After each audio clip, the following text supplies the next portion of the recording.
সৌরভ মুখোপাধ্যায়ের শিহরণ জাগানো কাহিনী লাস্ট ট্রেনে, রাত 11টায়।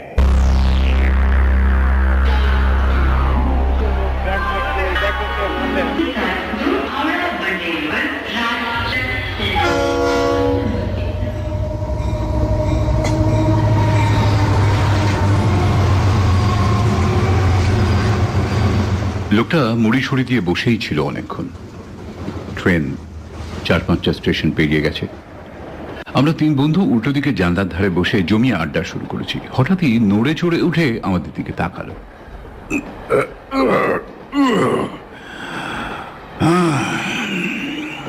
ভবিষ্যৎ আগে থেকে জানতে পারা যায় না বলছেন? আশ্চর্য, তার মানে লোকটা এতক্ষণ জেগেই ছিল। আমরা ভেবেছি ঘুমোচ্ছে, তা নয়। দিব্যি শুনে যাচ্ছিল আমাদের এতক্ষণে তর্কাতর্কি। আমরা তিনজন, মানে আমি, রথিন আর সুশোভন, একসঙ্গে বসলে অবশ্য তর্ক বেঁধে যাওয়াটা কিছুক্ষণের মধ্যে অনিবার্য ব্যাপার হয়ে ওঠে। আসলে আমরা তিনজনে অফিস কলিগ। একদিকে যেমন দারুণ বন্ধু, আবার আমাদের মতের অমিল বিস্তর। রথিন ঘোর নাস্তিক, বিশ্ব সংসারের প্রতিটা ইঞ্চি ও যুক্তিবাদ দিয়ে যাচাই করে নিতে চায়। অন্যদিকে সুশোভন আবার 33 কোটি দেবদেবীকে নিত্যি প্রণাম ঠোকে। হাঁচি, টিকটিকি, তন্ত্রমন্ত্র, জ্যোতিষ সব মানে। ও বলে, সংখ্যাগরিষ্ঠ মানুষ যেটা বিশ্বাস করে সেটাকে না মানার মতো জোরদার বুদ্ধিবৃত্তি আমার অন্তত নেই বাবা। আমি হচ্ছি মধ্যপন্থী, যাকে বলে ওই সন্দেহবাদী। কি জানি, হয়তো রথিনই ঠিক, কিংবা হয়তো সুশোভন। শেষ কথা বলার আমি কে? ভূত আছে কি নেই, তন্ত্রমন্ত্র মারণ উচ্চাটনে কাজ হয় কি না, জ্যোতিষীরা সত্যিই জ্ঞানী নাকি বুজরুকি, এ ব্যাপারে কোনো দৃঢ় মতামত আমার সত্যি নেই। সত্যি বলতে কি উৎসাহও নেই। এজন্যই বিশ্বাস অবিশ্বাস নিয়ে যখন তর্ক বাঁধে, রথিন আর সুশোভন দুজনেই আমার সমর্থন খোঁজে এবং প্রতিবারই হতাশ হয়। আজও ব্যাপারটা সেরকমই চলছিল। রাতের ফাঁকা ট্রেনে জমিয়ে বসার পর একথা সে কথা সূত্র ধরে জ্যোতিষ আর ভবিষ্যৎবাণী নিয়ে লেগে গেল রথিন আর সুশোভনের মধ্যে।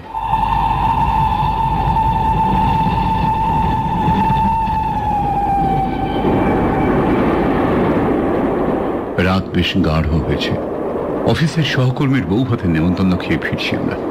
দৌড়তে দৌড়তে এসে ধরেছি লাস্ট ট্রেন। হাঁপাতে হাঁপাতে ফাঁকা কামরাটায় উঠে সুশোভনী প্রথম মন্তব্যটা করল, ওহ লাক, একেই বলে লাক, বুঝলি রথিন? সেই শুরু। সেখান থেকে ডালপালা বেয়ে প্রথমটা আস্তে আস্তে, তারপর বিতর্ক একেবারে মগডালে চড়ে বসলো। সৌভাগ্য, দুর্ভাগ্য, জ্যোতিষ, সেখান থেকে ঠিকুজি, কুষ্টি, হাত দেখা, রত্নধারণ। রথিন সমস্ত কিছু ধাপ্পাবাজি আর কুসংস্কার বলে উড়িয়ে দিচ্ছে, আর সুশোভনও জোর গলায় পাল্টা বক্তব্য রাখছে। তার স্টকে আছে মক্ষম মক্ষম সব এক্সাম্পল। কোন সালে, কোন দেশে, কোন যোগী কিংবা জ্যোতিষী কি কি ভবিষ্যৎবাণী মিলিয়ে দিয়েছিলেন তার হাজারো বৃত্তান্ত। আর রথিন ধারালো যুক্তি দিয়ে সেগুলোকে খণ্ডন করার চেষ্টা করছে। আর আমি কোনো পক্ষেই নেই, কিংবা দুপক্ষেই আছি। মাঝে মাঝে এর হয়ে ঘাড় নাড়ছি, মাঝে মাঝে ওর হয়ে। রথিন তখন কথায় কথায় একবার সুশোভনকে মোটামুটি নক আউট করার মুখে জোরালো গলায় বলল, শোন, আজ পর্যন্ত কেউ নির্ভুলভাবে ভবিষ্যতের কথা বলতে পারেনি। সে হাত দেখেই হোক বা কোষ্ঠী গুণেই হোক, কিংবা তোমার ওই নস্ট্রাদামুসের মতো অলৌকিক দর্শন দিয়েই হোক। যেটুকু মিলেছে বলে প্রচার করা হয় তার অনেকটাই আলগা আলগা অনুমান আর কমন সেন্স। পুরো ব্যাপারটা চালাকিতে মুড়ে রাখা। এক্সও হতে পারে, ওয়াইও হতে পারে, সবটাই ব্যাখ্যা করার কৌশল। বিশ্বাসপ্রবণ মানুষ ওইসব কায়দাতেই ইমপ্রেসড হয়, ভাবে এই তো সত্যিই মিলে গেল। ঠিক সেই সময় ওদিকে জানলার ধার থেকে লোকটা আওয়াজ বের করল।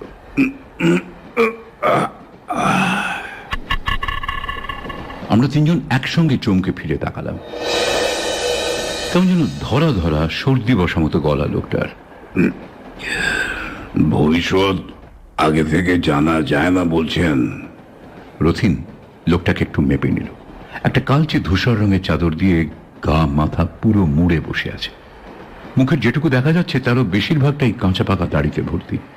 বয়সও ঠিক বোঝা যাচ্ছে না, তবে 60-এর ওপর তো হবেই। সঙ্গে একটা ময়লা তেল চিটে ঝোলা ব্যাগ। প্রথম দেখায় ভব ঘুরে কিংবা পাগল মনে হওয়া বিচিত্র নয়। একটু তির্যক ভঙ্গিতে রথিন বলল, আপনি কি বলেন, জানা যায়? লোকটা একটু চুপ করে রইল, গলা খাঁকারে দিল বার দুই, একটু স্বগতোক্তির ঢঙে বলল, শেক্সপিয়ার বলেছেন এই ব্রহ্মাণ্ডে এমন অনেক কিছুই ঘটে যা আমাদের ব্যাখ্যার অতীত। ওসব আমাদের মুখস্থ আছে। অন্য লোকের বুলি না কপছি, আপনার নিজের ঝুলিতে যদি কিছু থাকে তো সেটা বের করুন। লোকটা রথিনের দিকে তাকিয়ে রইল কয়েক সেকেন্ড, হঠাৎ মুখটা একটু স্প্রেড করে হাসল। দাড়ির ফাঁকে সাদা দাঁতগুলো ট্রেনের হলদেটে আলোয় পরিষ্কার দেখা গেল।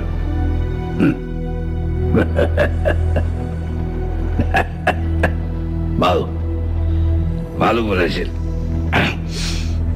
নিজের ঝুলিতে।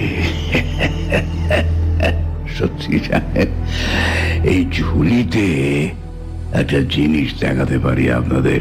দেখার পর বলবেন ভবিষ্যতের কথা আগে থাকতে জানা যায় কি না। সুশোভন খুব উৎসাহিত মনে হলো। আপনি কি অ্যাস্ট্রোলজার? না না না, আমি কোনো লজার টজার নই। আমি খুবই তুচ্ছ লোক, বাউন্ডুলে বেকার বলেন আর কি, বুঝলেন কিনা। তবে গুরুর কৃপায় একটা বিদ্যে শেখা হয়েছিল, সেটুকু যদি আজ্ঞা করেন তো দেখাতে পারি।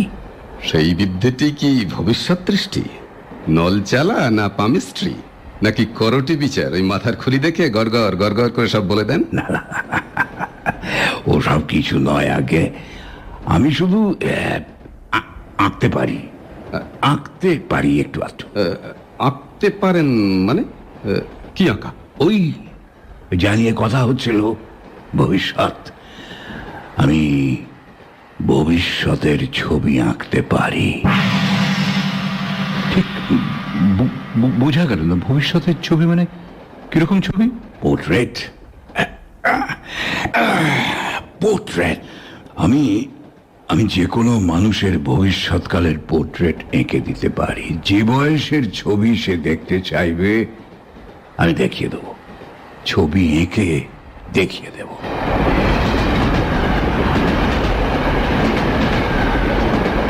কিছুক্ষণ সবাই চুপ। তারপর সুশোভনী প্রথম কথাটা বলল, ভেরি ইন্টারেস্টিং। ইন্টারেস্টিং না কচু, নতুন ধরনের একটা আজগুবি।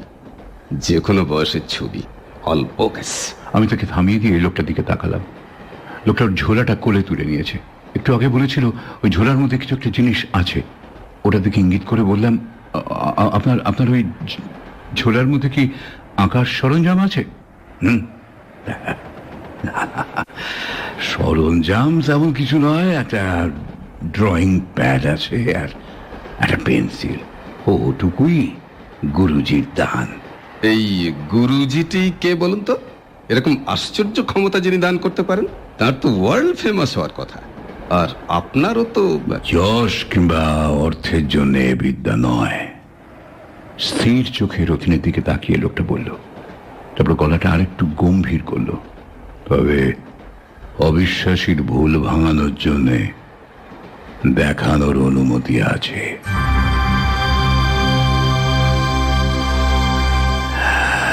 আর আমার গুরুজির নাম শুনলে কেউই চিনবেন না। তিনি বরাবর লোকালয় থেকে দূরে নির্জন বাসে জীবন কাটিয়ে গিয়েছেন। ঘুরতে ঘুরতে ভাগ্য বলে তার কাছে গিয়ে আমি পড়েছিলাম। তার ছিল অসীম ঐশ্বর্য। সেখান থেকে বলতে পারেন এই একটি কণা মাত্র আমি পেয়েছি। ঝমঝম শব্দ তুলে একটা ব্রিজ বেরোচ্ছে ট্রেনটা। হু হু করে ঠান্ডা হাওয়া এলো এক ঝলক। মৃদু আলোকিত নির্জন কামরায় বেশ একটা গা ছমছমে পরিবেশ। তার মধ্যে লোকটার কথাগুলো যেন অন্যরকম একটা শিহরণ তৈরি করছিল। ভবিষ্যতের ছবি আঁকতে পারে বুঝে, শুনলে কিরকম অদ্ভুত লাগে। আপনি মানে ফিউচারের ছবিগুলো কিভাবে আঁকেন? দেখতে পান সেই ছবি? লোকটা মাথাটা ওপর নিচে দোলালো, অর্থাৎ হ্যাঁ বলতে চাইল। চোখ বন্ধ করে পেন্সিলটা প্যাডে ছোঁয়ালেই ছবিটা ভেসে ওঠে। সঙ্গে সঙ্গে এঁকে ফেলতে পারি। তাহলে দেখি আমাদের মধ্যে কারো একটা পোর্ট্রেট আঁকুন তো। আচ্ছা ঠিক আছে, আমারটাই আঁকুন। এই মনে করুন বুড়ো হলে কেমন দেখতে হব, ওই 70-75 বছর বয়সে।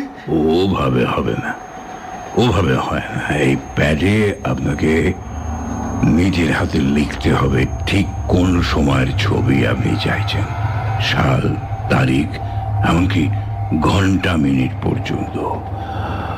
মহাকাল, অনন্ত, তার একটা কোনো বিন্দু নির্দিষ্ট করে দিন। লোকটা প্যাড আর পেন্সিল বের করে সুশোভনের দিকে বাড়িয়ে দিল। মনে মনে হিসেব করে নিয়ে একটু নার্ভাস হাতে প্যাডের এক কোনায় সুশোভন লিখল 22শে অগস্ট 2060। মানে তখন ওর বয়স দাঁড়াবে 76 বছর। আরো লিখুন, ঘন্টা লিখুন, মিনিট লিখুন। আমাদের দিকে তাকিয়ে একটু অপ্রতিভের মতো হাসলো সুশোভন। তারপর লিখল রাত 9:15। যত সব ধাপ্পাবাজি, যা তা কিছু একটা এঁকে দেখিয়ে দেবে। আমি আগাগোড়া লোকটাকে দেখছিলাম। পেন্সিলটা প্যাডে আলতো করে ছুঁয়ে রেখে নিষ্পলক চোখে সুশোভনের দিকে তাকিয়ে আছে। 5 মিনিট, 1 মিনিট, আস্তে আস্তে ওর দুটো চোখের পাতা নেমে আসছে, যেন সম্মোহিত হয়ে ঘুমিয়ে পড়ছে ও। আশ্চর্য, ওই চোখ বোঝা অবস্থাতে খসখস করে পেন্সিল চালাচ্ছে প্যাডের উপরে লোকটা। আর কি দ্রুত টান, ক্ষিপ্র বেগে পেন্সিল ছুটে বেড়াচ্ছে হাতের কাগজের উপর। কতক্ষণ লাগলো? 2 মিনিটও নয়। চোখ খুলে ফেলল লোকটা, প্যাডটা বাড়িয়ে দিল সুশোভনের দিকে। আমরা তিনজনেই ঝুঁকে পড়লাম। এক শীর্ণ বৃদ্ধের মুখ, মাথার সামনের দিকে অনেকটা টাক, চোয়ালগুলো ভেতরের দিকে বসে গেছে, সারা মুখে মাকড়সার জালের মতো বলি রেখা, চোখে মোটা কাঁচের চশমা। আমি পেইন্টিং বা ড্রয়িং এর কিছুই তেমন বুঝি না, কিন্তু এটুকু নিশ্চিত এই লোকের হাত অত্যন্ত পাকা, বলিষ্ঠ রেখার কয়েকটা আঁচড় মাত্র, তার মধ্যে ছবিটা যেন একেবারে জীবন্ত হয়ে উঠেছে। কিন্তু এই কি সত্যর অর্থ সুশোভন? কি প্রমাণ আছে যে এটাই ওর ফিউচারের চেহারা? দাগ পড়ার কোনো লক্ষণই নেই এখনো পর্যন্ত। আর মুখটা এরকম যে শুকনো আমসত্ত্বর মতোই হবে তার কোনো গ্যারান্টি আছে কি? আরে ও তো মোটা থপথপ হয়ে যেতে পারে। সন্দেহটা এরকম যে আমারও হচ্ছিল না তা নয়, সবচেয়ে বড় কথা এই ছবির যথার্থতা এক্ষুনি প্রমাণ করবার কোনো উপায়ও নেই। আচ্ছা, তার মানে এটা সত্যি মেলে কিনা সেটা দেখার জন্য তো আমাদের আরো প্রায় 50 বছর অপেক্ষা করতে হবে। না, হবে না। হ্যাঁ, উনি যা এঁকেছেন 100% অ্যাকুরেট। বাবা বাবা, তুইও তো দেখছি একেবারে ভবিষ্যৎ দৃষ্টি পেয়ে গেছিস। হ্যাঁ, তো সার্টিফিকেট দিচ্ছিস কোন গ্রাউন্ডে?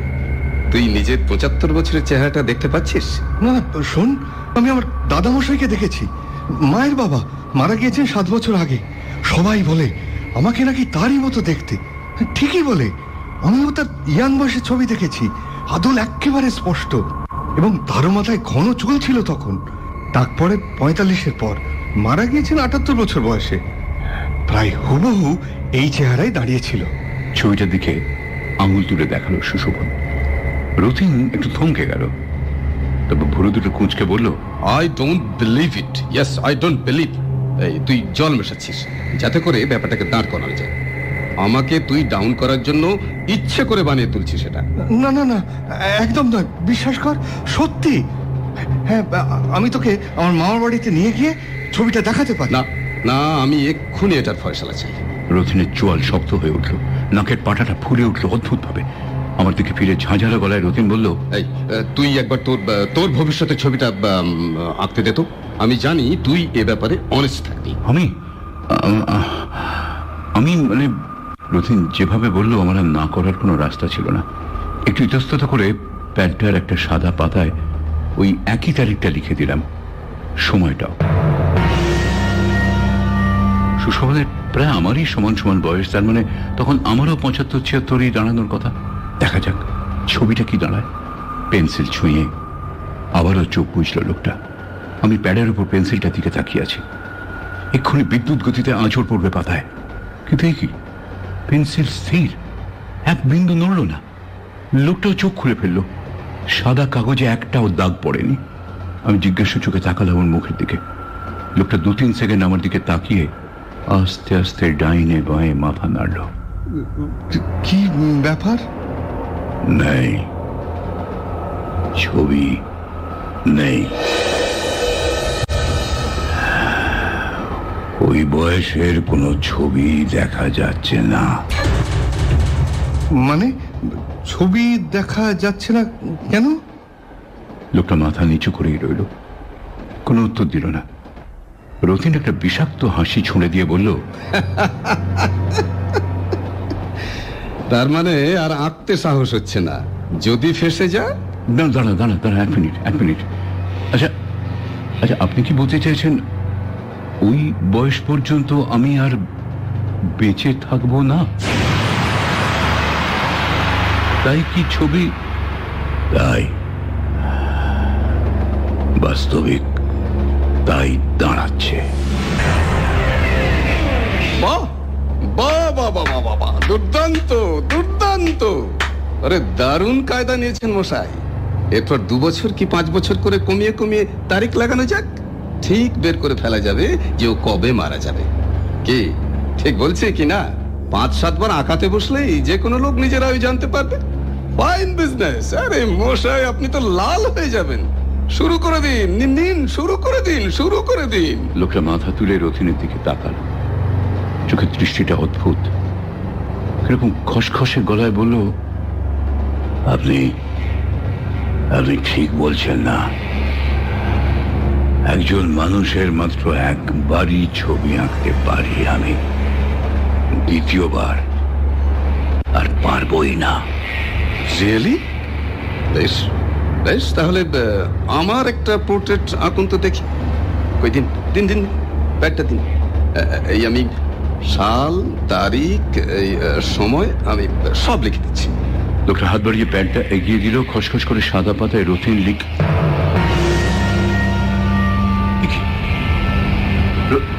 রথিন, আরে কি লিখেছিস সেটা? আরে ভবিষ্যতের কোন একটা সময় চাইছে। আরে এ তো আজকের তারিখ। রথিন মুখ বেঁকিয়ে হাসলো একবার, তারপর বাঁ হাতের ঘড়িটা দেখালো, 11:45। ভবিষ্যতের সময় আমি দিচ্ছি ব্রাদার, রাত 11টা।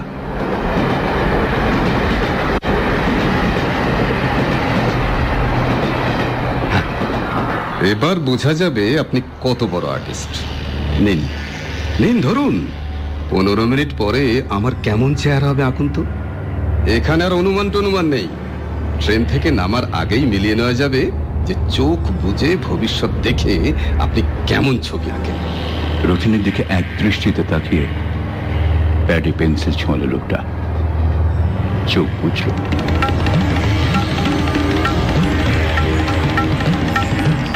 এবং সঙ্গে সঙ্গে খুলে ফেলল চোখ। পেন্সিল এক বিন্দু নড়েনি। আমার বুকের মধ্যে হাতুড়ির ঘা পড়ছে। সুশোভন অস্ফুট একটা আর্তনাদ করে ফেলল। রথিন উঠে দাঁড়ালো, প্রচন্ড উত্তেজিত, কাঁপছে রথিন। কি বলতে চান আপনি? What do you mean? আমি আমি আমি আমি ঠিক বুঝতে পারছি না। আমি দেখতে পেলাম না। ছবি আমি দেখতে পেলাম না। দেখতে পেলেন না মানে? ইয়ার কি? এতক্ষণ এত লম্বা চওড়া লেকচার দিয়ে গেলেন, গুরুর কৃপা, অলৌকিক বিদ্যে। কি বলতে চাইছেন আপনি? বলুন বলুন, কি বলতে চাইছেন আপনি? 15 মিনিটের মধ্যে আমি মারা যাবো? আমি কিচ্ছু বলছি না, কিন্তু ছবি কাগজের পাতায় না ফুটলে সেই রকমই মানে দাঁড়ায়। যাক, অনেকক্ষণ হয়তো খানিকটা বাজে সময় কাটলো আপনাদের। আমি চলি, আমি পরের স্টেশনে নামবো। না না, আগে আপনি এটার মীমাংসা করে যাবেন, তবে আগে স্বীকার করুন যে আপনি একজন ঠক, চোর। আমাদের বুজরুকে দিয়ে আপনি ঠকাতে চাইছিলেন। রতিনের হাতে মুঠো শক্ত হয়ে উঠল, কপালের শিরা ফুলে দপদপ করছে। এগোতে এগোতে দরজার কাছে গিয়ে দাঁড়ালো লোকটা। আবার একটা ব্রিজ বেরোচ্ছে ট্রেন।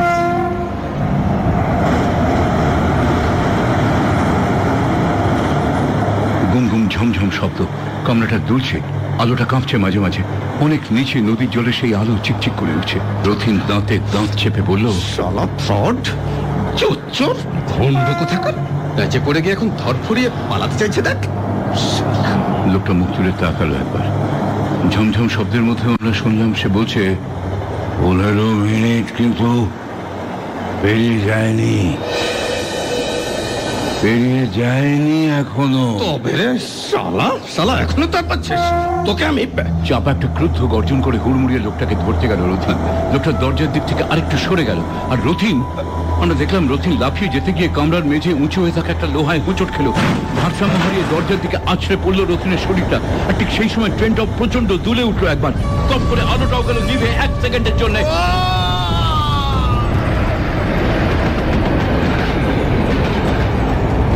একটা আর্ত চিৎকার আমাদের রক্ত হিম করে দিয়ে ক্রমশ নিচে, আরো নিচে মিলিয়ে গেল। পাথরের মতো বসে রইলাম আমি আর সুশোভন। চোখ বুজে ফেললাম দুজনেই। আলো জ্বললো আবার। ব্রিজ শেষ। এবার শক্ত জমির ওপর দিয়ে হু হু করে ছুটে চলেছে রাতের রেলগাড়ি।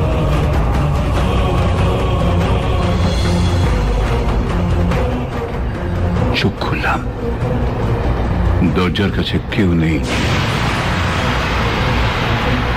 না রথিন না সেই লোকটা, শুধু হাওয়া।